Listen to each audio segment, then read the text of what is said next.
Araky nefa nolazainy ireo mpitondra fanjakana am'izao ankehitriny izao fa tsy maintsy navoaka tamin'ity andro androany ity ny anaran'ireo mpikambana izay mandrafitra ny gouvernemanta ao anatin'izao fiadidiana ny fanavoazana ny Republikan'i Madagasikara izao. Ka ny pitsopitsony mahakasika an'izay ny fakafakaina amintsika atao anatin'ity video ity ka manasa antsika rehetra anaraka an'ity video ity hatramin'ny farany. Aza dindro ny milaiky ny video antsika ary tsara voatrany ny miabone amin'ny chaîne antsika mba ahafahanareo manaraka tsy tapaka ny video zay rehefa nahita isan'andro.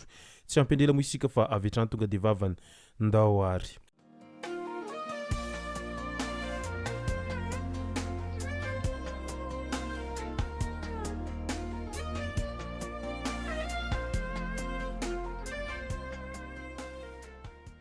Ny tonga tsy miaraba hono namantezitra ka dia faly miaraba isika rehetra mpanaraka tsy tapaka an'ity chaîne ity ny tenako amin'ity androandroany ity. Arakan'izay efa natsiviko zay dia ny mahakasika ireo mpikambana izay mandrafitra ny gouvernemanta amin'izao fotoana izao no tena iomparantsika atao anatin'ity video ity. Fa milohan'izay dia andao resantsika ireto tsara ho fantatra manaraka ireto. Commune Ambonivohitra Antsirabe mitohy ny fitakin'ireo mpiasa ny karaman'izy ireo izay 12 volana tsy voaloha. Nametraka sora-baventy manoloana ny Brown Commune Ambonivohitra Antsirabe tamin'ity androandroany maraina ity ireo mpiasa eo anivon'ity commune ity. Sora-baventy mitaky ny karama 12 volana izay mbola tsy voaloha. Eo ihany koa ny fitakina ny zo fototra sy ny sosialy ny mpiasa izay anaovan'izy ireo antsoavo amin'ny fitondram-panjakana izay mijoro amin'izao fotoana izao. Sendikany mpiandraikidraharahan'ny fitsarana faritra Mahajanga miato ny asan'izy ireo eo anivon'ny fitsarana rehetra tamin'ity androandroany talata manontolo ity. Manoloana ny tranga izay nanjo any Maître Sylvestre lehibe ny mpiandraikidraharahany mpitsarana ambaratonga voalohany ao Toamasina sy ny fanafiana nahazo ny naman'izy ireo ny aliny alakamisy 13 oktobra lasa teo dia nosafidiny ny syndika ho journée d'indignation ny tontolo andro ny talata 18 oktobra ity hanehona amin'ny vahoaka ny alahelo sy ho fiombonam-po ary tsy fankasitrahana ny nahazo ny naman'izy ireo. Mahatsiaro ho tsy mandry fahalemana isaky ny mivoaka ny fitsarana izy ireo ka manao antsoavo amin'ny ministeran'ny fitsarana izay mijoro mba hamaly ny hetetan'izy ireo tokony hisitraka ny indemnité de risque iombonan'izy ireo amin'ny mpiandraikidraharaha mpitsarana rehetra manerana ny nosy ity hetsika ity ary miverina miasa izy ireo manomboka ny alarobia 20 oktobra. Raha ho an'ny Mahajanga manokana manodidina ny 700 eo ireo mpiandraikidraharaha mpitsarana izay miparitaka miasa eny amin'ny fitsarana miady amin'ny fanjakana fitsarana ambaratonga voalohany fitsarana ambony ary ny eny amin'ny tendrom-pitsarana miady amin'ny kolikoly. Ao anatin'izany dia araky ny fantatsika mo dia voatendry ireo zay handrafitra ny gouvernemanta tamin'ity androandroany ity. Maromaro mo ireo zay voatendry tao anatin'izany. Tsy maintsy hita soratra ao anatin'ny 2 volana farafahaelany ny vokatry ny fanatanterahany ireo mpikambana ao anatin'ny gouvernemanta ny politika mpanjakana hoy ny filoham-panjakana Colonel Michael Randrianirina midika ny ho tsy fahambiazana ny tsy fisimbokatra mazava sy mivaingana ao anatin'io fiam-potoana io ka mitondra makany amin'ny fanovana ny mpikambana ao anatin'ny gouvernemanta hoy ny nambarany hatrany. Ka ireto aby ireo zay mandrafitra an'izao gouvernemanta vaovao izao araky n'izay fanendrena tamin'ity androandroany ity.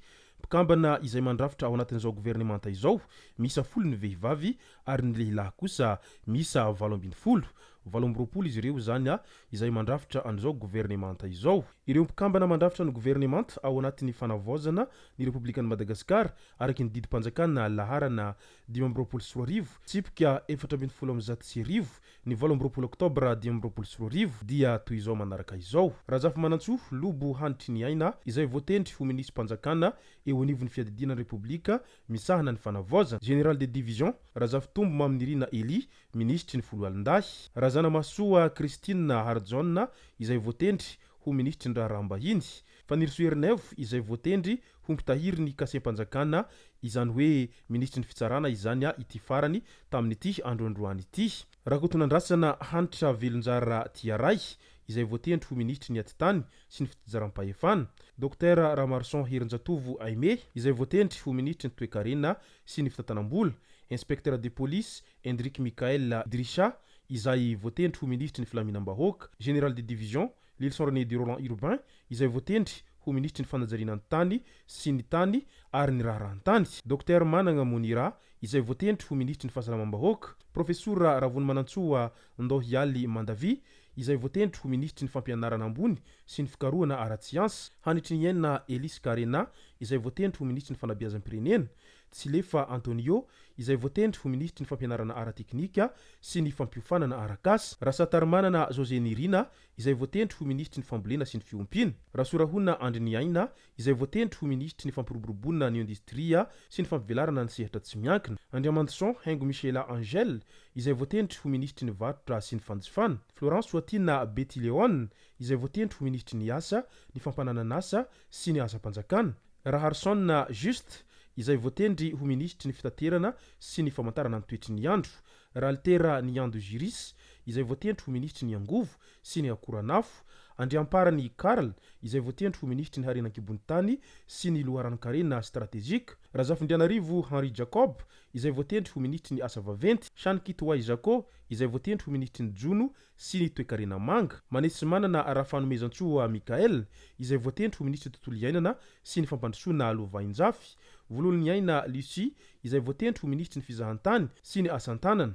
Razafindrian'ny aina Minsoa Elia izay voatendry ho ministry ny rano, ny fahadiovana sy ny fidiovana. Andriamampiadana Mahefa izay voatendry ho ministry ny famboroboroboana ny haitao arakajy mirindra, ny postra sy ny fifandraisan-davitra. Raharinirina Sidonie izay voatendry ho ministry ny ponina sy ny firaisan-kina. Rasambany Alain Désiré izay voatendry ho ministry ny tanora sy ny fanatanjahantena.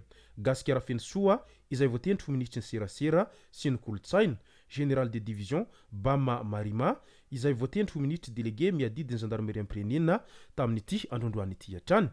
Ka dia mirary azy ireo hahavita be amin'ny didy aman'andraikitra izay niandrasana amin'izy ireo zay ao anatin'izao fepotona izay iasan'izy ireo zao. Fananaitrany maro tamin'ity androandroan'ity dia ny fanendrena any Faniro Soernevo eo ministry ny fitsarana sy ny fanendrena Gaskera Fenso eo amin'ny ministra an'izay serasera sy kolotsaina izay.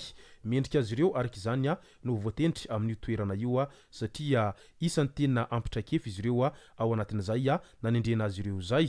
Faniro Soernevo raha teo hitantsika fa amin'ny maha-pitsara ambony azy dia tena olona manana saikefa ao anatin'izany raha rahampitsarana izany. I Gaskera Fenso ihany koa amin'ny mpanao gazety azy dia hita fa tena ananantraikefa ihany koa izay nanendrena azy tamin'ity androandroany ity. Izay zay no masaka azona roso tao anatin'ity video ity tompoko lasy tompoko vavy. Misaotra antsika rehetra nanaraka an'ity video ity hatramin'ny farany. Aza dino ny milaiky ny videontsika ary tsy rovoatrany ny miabone amin'ny chaîne antsika mba ahafahanareo manaraka tsy tabaka ny video zay lefa nahito isan'andro. Tompoko lasy tompoko vavy mangasitraka dia mirary soa.